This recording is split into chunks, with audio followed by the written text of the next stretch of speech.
Halo teman-teman, bagaimana kabarnya? Semoga pada weekend ini, dimanapun kita berada, kiranya dalam keadaan sehat. Video ini kita mau sharing analisis pada pair USD JPY, juga nanti di Euro USD teman-teman ya.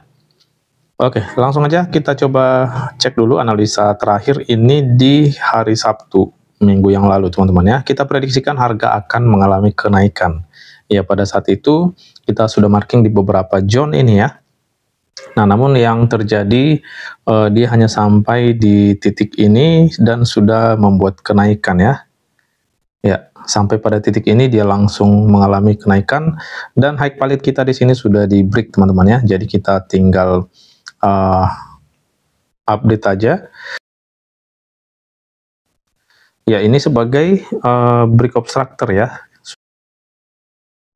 Oke, jadi kalau melihat strukturnya, ya potensi masih akan melanjutkan kenaikan teman-teman. Tetapi kembali lagi ke zone entry yang mau kita marking di bawah ini ya. Untuk saat ini kita punya struktur sampai pada zone ini.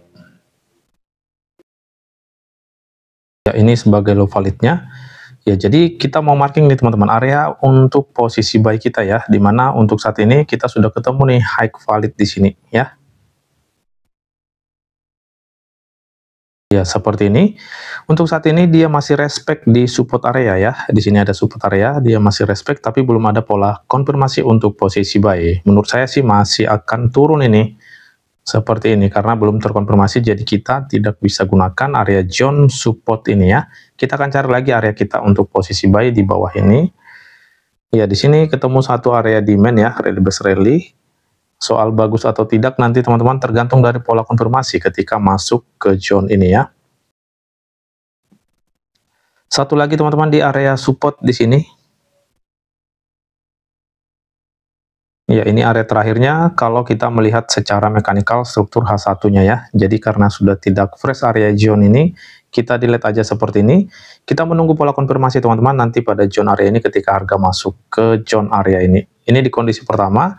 Kondisi kedua ketika dia mengalami kenaikan dan break body di sini. Nah, ini berarti kita sudah punya struktur baru teman-teman ya.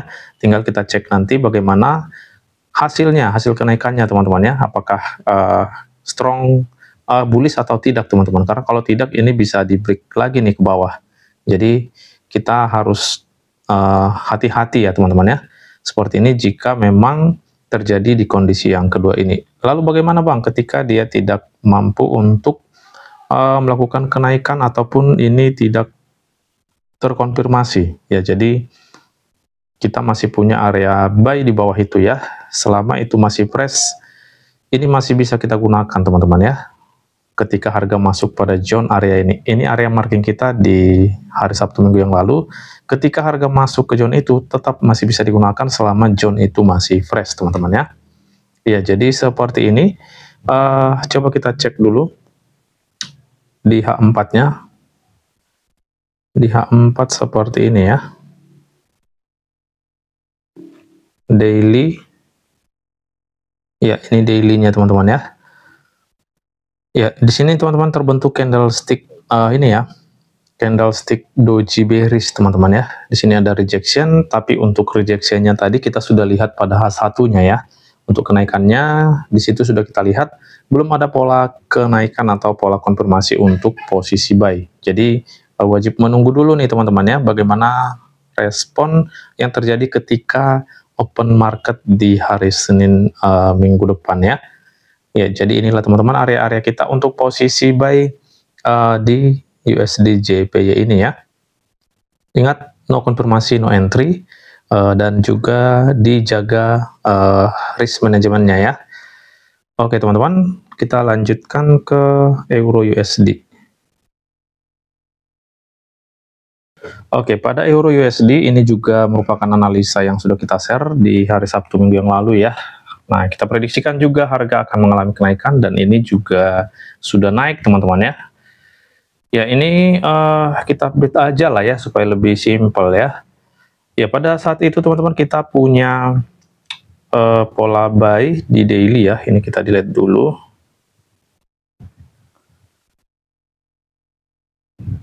Oke, ini ada pola buy-nya teman-teman kalau kita ingat ya di marking kita. Di sini teman-teman kita lihat untuk harga sudah memasuki zone 161 dan saat ini dia sudah di break ya. Di sini ya, ini sudah break di candlestick bullish ini dan menuju zone 261 ya. Dia kena di sini, ada respon tapi responnya candlestick bearish teman-teman ya. Bearish yang bodinya tidak begitu besar ya. Nah, di sini teman-teman kalau melihat situasi seperti ini sih dengan pola candlestick di daily ini masih kuat nih potensi harga untuk lanjut ya, minimal ini ke 261 teman-teman ya. Kalau melihat situasi zone 261 sih potensi di break juga nih teman-teman. Ya, ini tentunya akan ada respon di zone 261. Ya, seperti ini. Ini areanya masih fresh, area yang kita marking di minggu yang lalu ya. Nah, ini potensi ke zone area tersebut sih, kalau melihat situasi candlestick di time frame daily ini. Next area di zone ini ya. Iya, jadi kita cukup marking juga sampai pada zone ini, atau di 423 kali ya. Oke, itu area 423 ya. Ketika zone 261 berhasil di body break, ini ada beberapa area zone lagi yang menghalangi harga untuk melakukan kenaikan teman-teman ya. Ketika ada pola sell-nya, nah itu boleh dipakai untuk mengambil posisi sell. Tapi kalau tidak teman-teman, itu berpotensi akan di break.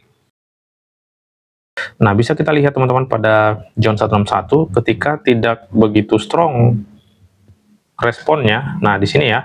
Di sini dia hampir memasukin. Nah, di sini dia sudah memasuki tapi responnya sampai pada zone ini dan langsung di body break. Ya, jadi tanpa ada pola penurunannya kita tidak akan bisa menggunakannya teman-teman ya. Itu pada daily-nya.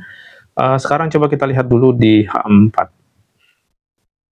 Ya, H4 ini masih banyak rejection ya.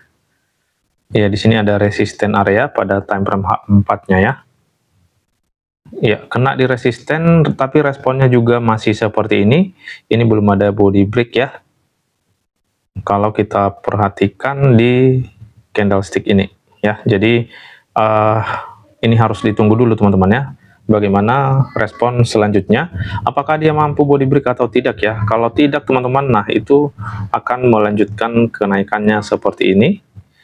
Nah, tetapi kalaupun dia sanggup untuk break ke bawah ini, menurut saya sih area zone-zone ini akan tetap ini mereject harga ya. Kita sudah punya zone yang baru di sini ya, di main area ya. Itu area buy-nya juga teman-teman ya, area buy yang bisa kita gunakan di minggu depan ya. Nextnya di zone ini juga boleh digunakan ya, karena harga belum masuk ya pada zone ini ya. Tapi nanti kita coba lihat dulu nih bagaimana di H1-nya ya. Ya, langsung aja teman-teman kita coba cek di H1-nya bagaimana struktur saat ini ya. Oke, untuk saat ini kalau kita melihat strukturnya di sini change of character, selanjutnya kita coba lihat struktur baru di zone ini ya. Nah, ini dia teman-teman ya, ini sebagai bos yang baru nih. Oke, terbentuk breakout structure yang baru untuk saat ini ya, kita sudah punya trading range bawah atau low valid di sini ya.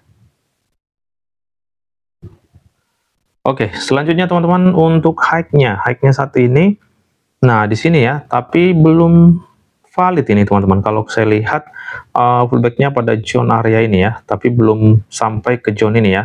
Nah, ini belum menjadi high valid.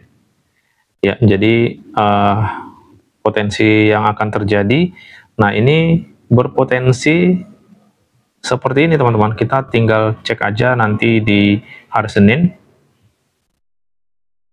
Pada beberapa kondisi ini, menurut saya ya, ini ketika nanti dia mampu untuk break area zone ini, nah ini area entry kita untuk posisi buy ya, yang mana nanti yang terkonfirmasi, itu yang bisa kita gunakan untuk buy seperti ini. Bagaimana jika dia langsung membuat kenaikan?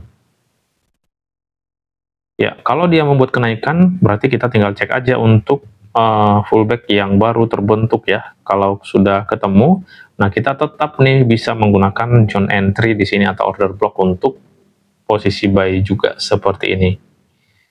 Ya, setidaknya lah ke zone 261 teman-teman ya. Ini sudah target kecil ini ya di minggu depan ya.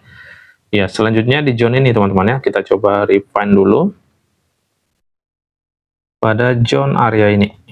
Selanjutnya sini sisa shadow ya.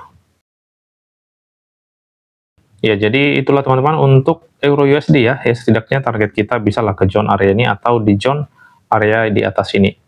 Ya, jadi itu boleh digunakan ketika memang sudah ada pola sell-nya di atas-atas ini teman-teman ya. Untuk scalpingan jangan terlalu jauh mengambil take profit ya. Jadi seperti itu teman-teman ya. Oke.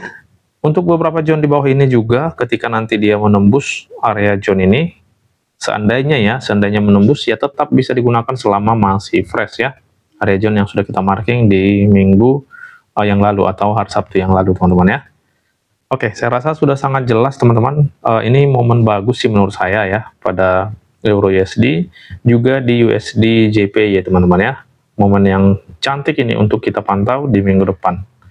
Karena melihat strukturnya sih bagus sih di H1 USD JPY tadi sama di H1 Euro USD ini. Oke teman-teman, sekian dan terima kasih. Bertemu lagi di next video. Semoga kita sehat selalu.